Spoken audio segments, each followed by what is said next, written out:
नमस्कार, मैं रवीश कुमार। सऊदी अरब घबरा गया है। उसने अमेरिका पर दबाव डालना शुरू कर दिया है कि होर्मुज में ब्लॉकेड हटा ले।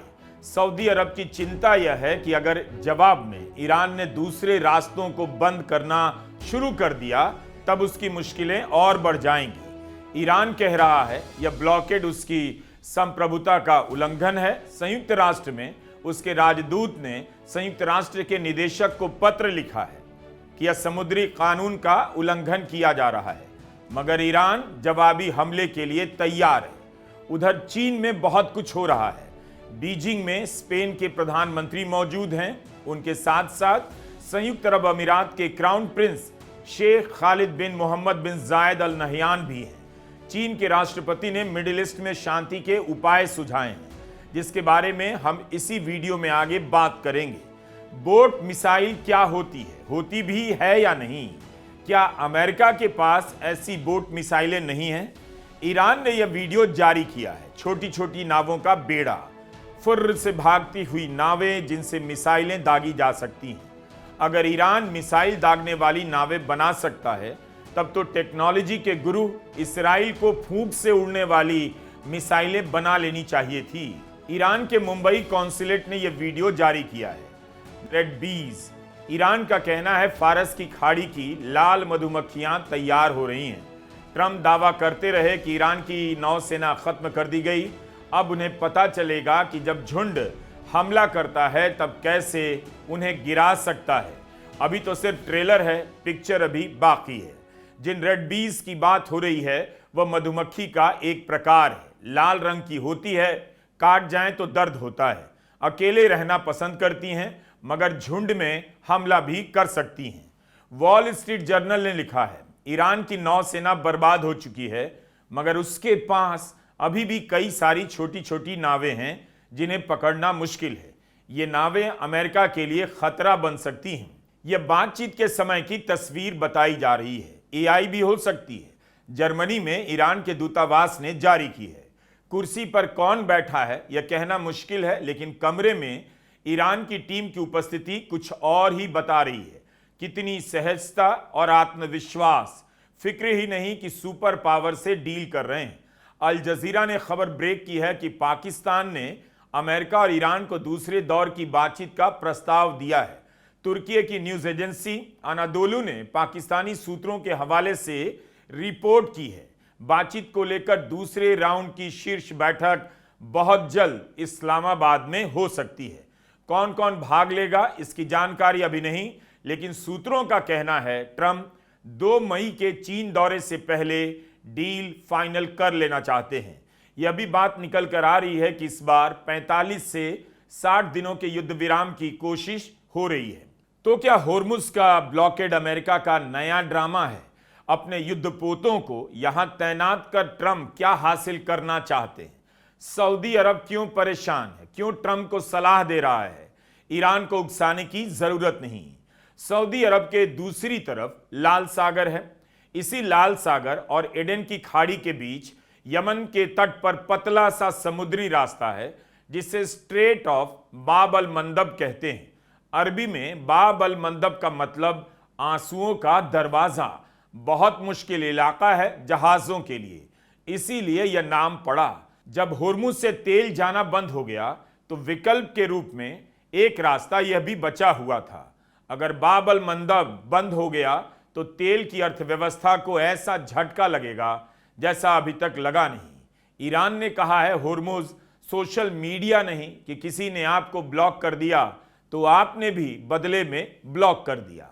अमेरिका की क्लोई नाम की किसी महिला ने घाना के ईरान दूतावास से पूछा कि क्या अमेरिका ने माइन हटाकर होर्मुज पर कब्जा कर लिया है? मुझे ईरान की बड़ी चिंता है। इस पर दूतावास पलटकर जवाब देता है, रिलैक्स क्लोई, कल तुम्हारी नौसेना ने कोशिश की थी। ईरान ने कॉल किया और अमेरिका को यू टर्न लेना पड़ा। ऑपरेशन से लंबी तो फोन कॉल चल पड़ी। इससे ज्यादा लड़ाई तो उबर के ड्राइवर ट्रिप कैंसिल होने से पहले करते हैं। क्या ईरान वाकई इतना रिलैक्स है? उसे अमेरिका की एकदम परवाह नहीं। अमेरिका ईरान को आंखें दिखाना चाहता है, मगर ईरान उसकी तरफ देखना भी नहीं चाहता। जिस नेतन्याहू पर भ्रष्टाचार के गंभीर आरोपों में सुनवाई चल रही है, युद्ध विराम का बहाना बनाकर सुनवाई टाली गई 1 महीने के लिए, वो नेतन्याहू अमेरिका को उसकी जगह दिखा रहे हैं। कह रहे हैं युद्ध को लेकर ट्रंप का प्रशासन उन्हें हर दिन रिपोर्ट करता है। जेडी वांस ने इस्लामाबाद बातचीत से लौटते हुए अपने विमान से उन्हें फोन किया और बातचीत के बारे में जानकारी दी। साफ है नेतन्याहू अमेरिका को कुछ नहीं समझते और जो भी एक्सपर्ट कह रहे हैं ट्रंप खुद से फैसला ले ही नहीं सकते। शायद उनकी बात सही लग रही। अब सवाल उठता है, क्या चीन इस इलाके में कुछ बड़ा कूटनीतिक प्रयास कर रहा है? जो काम पाकिस्तान से नहीं हो सकता वो अब चीन ने सीधे अपने हाथों में ले लिया है। बीजिंग में स्पेन के प्रधानमंत्री पेड्रो सांचेज और चीन के राष्ट्रपति शी जिनपिंग की मुलाकात हुई। स्पेन ने अमेरिका का खुलकर विरोध किया तो ट्रंप ने 36 घंटे के भीतर स्पेन से हर तरह का संबंध तोड़ लेने की धमकी दे दी है। चीन के राष्ट्रपति शी जिनपिंग ने कहा कि स्पेन के प्रधानमंत्री इतिहास के सही पक्ष के साथ खड़े हैं। चीन भी स्पेन के साथ मजबूती से खड़ा रहेगा।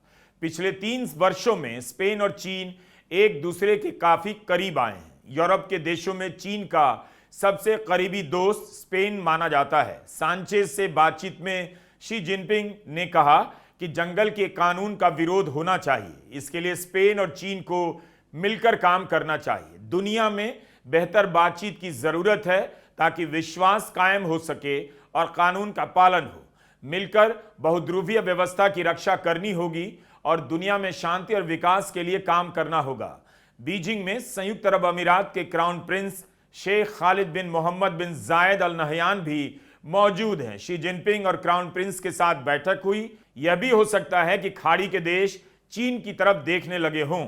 शी जिनपिंग ने अबू धाबी के क्राउन प्रिंस के सामने 4 बिंदुओं का प्रस्ताव रखा है। कहा है शांति से एक दूसरे के साथ रहने के सिद्धांत पर अमल होना चाहिए, राष्ट्रीय संप्रभुता के सिद्धांत का पालन होना चाहिए, अंतर्राष्ट्रीय कानून के नियमों का पालन होना चाहिए, विकास और रक्षा के मामलों पर मिलकर काम होना चाहिए। चीन ने साफ कर दिया है कि उसके जहाज ईरान से तेल लेकर होर्मुज पार करते रहेंगे, कोई उसके रास्ते में बाधा न डाले। चीन का जहाज पार भी किए जा रहा है। खबर यह भी है कि चीन ईरान को हथियारों का शिपमेंट भेजने की तैयारी में है। अमेरिका के खुफिया विभाग के अनुसार किसी तीसरे देश के रास्ते या हथियार भेजे जा सकते हैं ताकि पहचान उजागर ना हो। चीन पर नजर रखी जानी चाहिए, मगर भारत के प्रधानमंत्री नरेंद्र मोदी कहां हैं? बंगाल के विधानसभा के ग्लोबल चुनाव में व्यस्त हैं, रील बना रहे हैं। बंगाल चुनाव को देखते हुए संसद में महिला आरक्षण को लेकर कुछ बड़ा होने जा रहा है ताकि मतदान से पहले महिलाओं के कल्याण का मुद्दा बड़ा किया जा सके। बंगाल का चुनाव बीजेपी के लिए होर्मुज के जैसा हो गया है। ईरान के सुप्रीम लीडर मुज्तबा खामेनेई के सलाहकार और पूर्व विदेश मंत्री अली अकबर विलायती ने कहा है कि होर्मुज ईरान का है, उसका कंट्रोल ईरान के मजबूत हाथों में है। ऐसा लगता है कि ईरान होर्मुज के कंट्रोल को लेकर लंबी लड़ाई के लिए तैयार है। उसने हर तरफ से साफ कर दिया है। अब अमेरिका को तय करना है कि वह और जंग चाहता है या नहीं। यह तस्वीर ईरान से जुड़े एक हैंडल ने जारी की है। कहा है अमेरिका का युद्धपोत George W Bush middle east के थिएटर में प्रवेश कर चुका है। अमेरिका का सबसे बड़ा युद्धपोत अब्राहम लिंकन भी अरब सागर की तरफ बढ़ रहा है। क्या ईरान मिसाइल दागने वाली नावों से इन बड़े बड़े भीमकाय युद्धपोतों पर हमला कर पाएगा? होर्मुज में अभी तक ईरान ने गोले नहीं दागे, ना अमेरिका ने। अमेरिकी अखबार लिख रहे हैं होर्मुज के ब्लॉकेड से ईरान को घाटा नहीं होगा, क्योंकि ईरान ने युद्ध के दौरान जमकर कच्चे तेल को टैंकरों में भर दिया है और वे पानी में तैर रहे हैं। उसने इतना तेल रवाना कर दिया कि लंबे समय तक ब्लॉकेड झेल सकता है। ईरान का कहना है 3 महीने की सप्लाई का तेल समंदर में है, जहाज में लोड है। जिस समय सबका तेल का निर्यात बंद था, उस समय ईरान ने रोजाना 139 मिलियन डॉलर की कमाई की है। वॉल स्ट्रीट जर्नल ने रिपोर्ट किया है कि तेल निर्यात बंद करने की अमेरिका की तमाम धमकियों के बावजूद ईरान कहीं से भी दबाव में नजर नहीं आ रहा। उसने अपने तटों से दूर चुपचाप बहुत बड़ा बफर बना लिया है, जिस पर ब्लॉकेड का कोई असर नहीं होगा। वह पहले ही 16 करोड़ बैरल तेल होर्मुज से निकाल चुका है। फरवरी और मार्च के महीने में उसने बम्पर निर्यात किया है। 2025 के मुकाबले 26% अधिक शिपमेंट भेजे हैं। वह चीन जैसे ग्राहकों को महीनों तक तेल की सप्लाई कर सकता है। उसकी कमाई पर कोई खास असर नहीं पड़ेगा। कम से कम जुलाई तक चीन की सप्लाई पर असर नहीं पड़ेगा। एक्सपर्ट मान रहे हैं कि अमेरिका ईरान को इस ब्लॉकेड से आर्थिक तौर पर नुकसान नहीं पहुंचा सकता, लेकिन यहां जंग हो गई तो दुनिया की इकोनॉमी चौपट होने लग जाएगी। होर्मुज के कारण कच्चे तेल का व्यापार ही नहीं, पर्यटन भी इस इलाके में ठप हो गया है। होर्मुज का एक हिस्सा ओमान का भी है। ओमान के तट पर जो टूरिज्म होता है वो इस साल बंद ही है। खसब नाम का छोटा सा शहर है जो वीरान है। दूसरी तरफ ईरान के दूतावास होर्मुज पर पर्यटन का प्रचार करने लगे। क्यूबा में ईरान के दूतावास ने होर्मुज के तट पर इस टूरिस्ट कॉम्प्लेक्स की तस्वीरें जारी की हैं। लिखा है, आपको यहां आना चाहिए। कमेंट में लोग लिख रहे हैं, हमने दुबई जाने के लिए पैसे बचाकर रखे थे, अब ईरान जाना चाहते हैं, हमें स्पेशल वीजा दीजिए। इस पर दूतावास ने लिखा है, क्यूबा के यात्रियों को 2 हफ्ते तक वीजा की कोई जरूरत नहीं, ईरान में आपका स्वागत है। उधर दुनिया इस बात को लेकर परेशान है, अगर अमेरिका का ब्लॉकेड है तब चीन का तेल वाहक जहाज कैसे गुजर गया। जिस जहाज पर अमेरिका ने प्रतिबंध लगाया वही गुजर जाए उसके रहते अमेरिका के, तो उसका मजाक उड़ना तय है। अमेरिका में टैलेंट की घोर कमी हो गई है।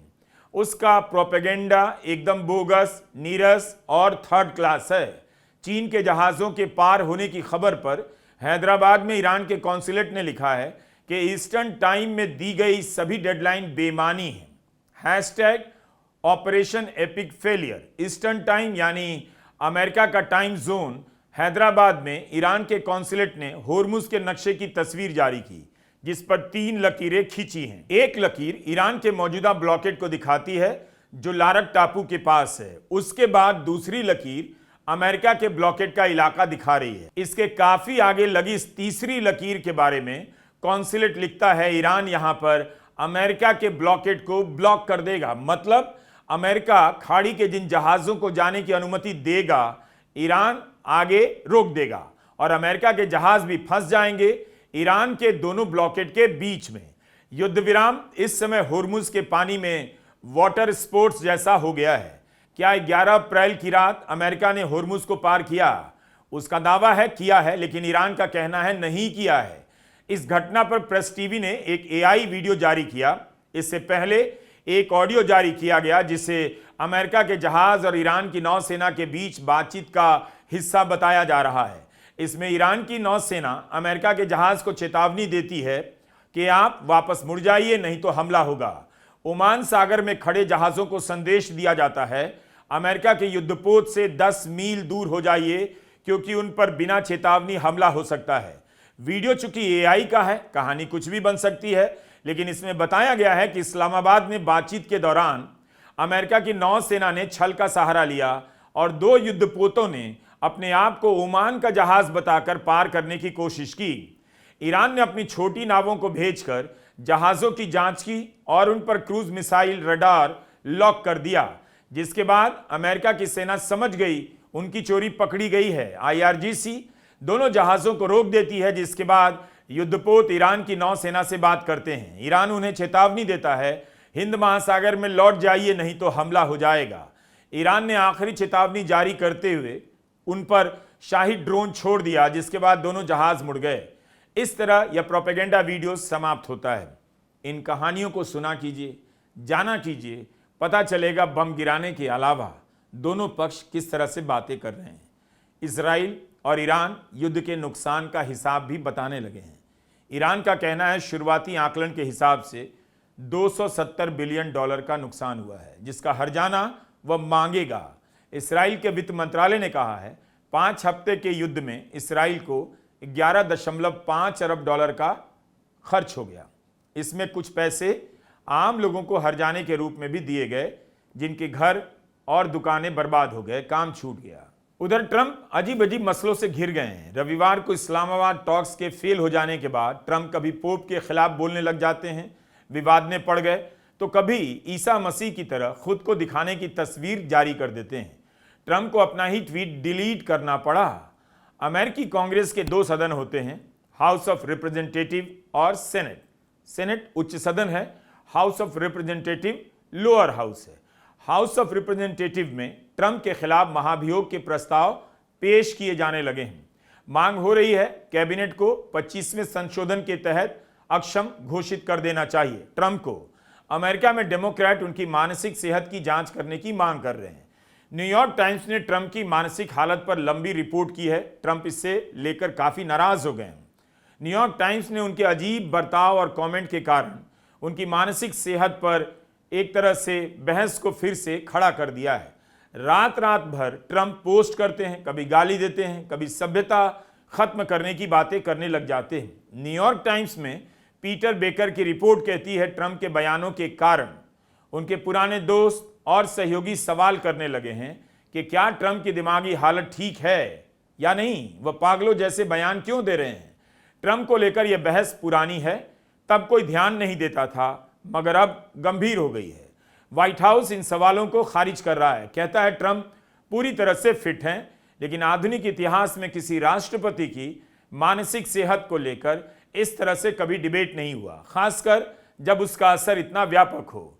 बाइडेन को लेकर भी यह सवाल उठा और देश की आंखों के सामने उनकी सेहत बिगड़ती भी गई, लेकिन ट्रंप की सेहत का सवाल खास तौर पर इसलिए संवेदनशील है क्योंकि उन्होंने देश को युद्ध में झोंक दिया है।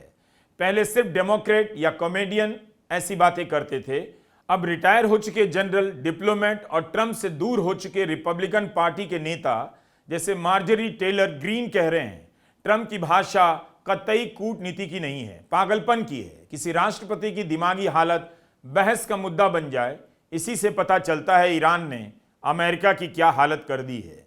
यह सब इसलिए भी हो रहा है क्योंकि अमेरिका ने युद्ध क्यों किया किसी को पता नहीं। जब कारण पता ना हो तब युद्ध विनाश के साथ साथ तमाशा बन जाता है, जिसमें पहले हमला करने वाला जोकर की तरह नजर आता है। नमस्कार, मैं रवीश कुमार।